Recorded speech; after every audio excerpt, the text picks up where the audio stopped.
I would like to point out to all of you once again have access to the most transparent and accessible president in American history.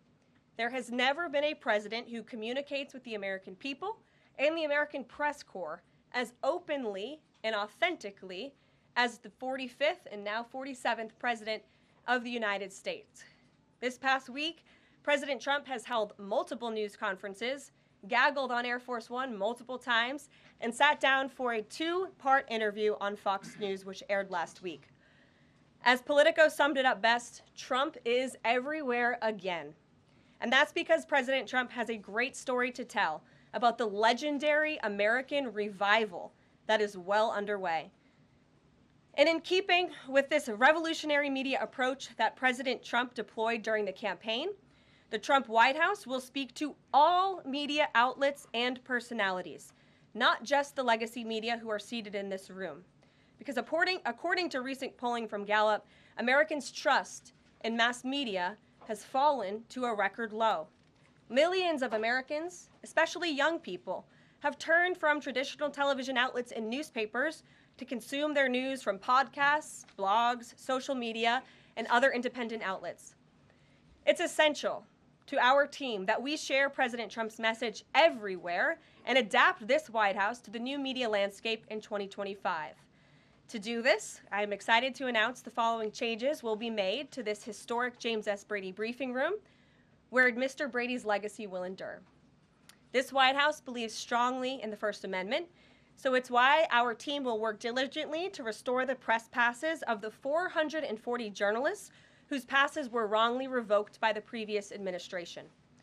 We're also opening up this briefing room to new media voices who produce news-related content and whose outlet is not already represented by one of the seats in this room. We welcome independent journalists, podcasters, social media influencers, and content creators to apply for credentials to cover this White House. And you can apply now on our new website, whitehouse.gov/new media. Starting today, this seat in the front of the room, which is usually occupied by the press secretary's staff, will be called the new media seat. My team will review the applications and give credentials to new media applicants who meet our criteria and pass United States Secret Service requirements to enter the White House complex. Also, again, encourage anybody in this country, whether you are a TikTok content creator, a blogger, a podcaster, if you are producing legitimate news content, no matter the medium, you will be allowed to apply for press credentials to this White House. Zeke Miller. Thanks, Caroline. A question that we've asked your predecessors of both parties in this job. When you're up here in this briefing room speaking to the American public, do you view yourself and your role as speaking on, advocating on behalf of the president or providing the unvarnished truth that is, not to lie, not to obfuscate to the American people? I commit to telling the truth from this podium every single day. I commit to speaking on behalf of the President of the United States. That is my job.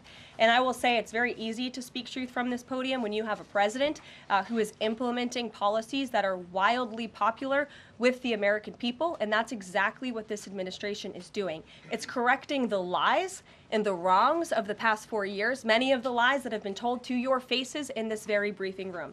I will not do that. But since you brought up truth, Zeke, I would like to point out, while I vowed to provide the truth from this podium, we ask that all of you in this room hold yourselves to that same standard. We know for a fact there have been lies that have been pushed by many legacy media outlets in this country about this president, about his family, and we will not accept that. We will call you out when we feel that your reporting is wrong or there is misinformation about this White House. So yes, I will hold myself to the truth, and I expect everyone in this room to do the same.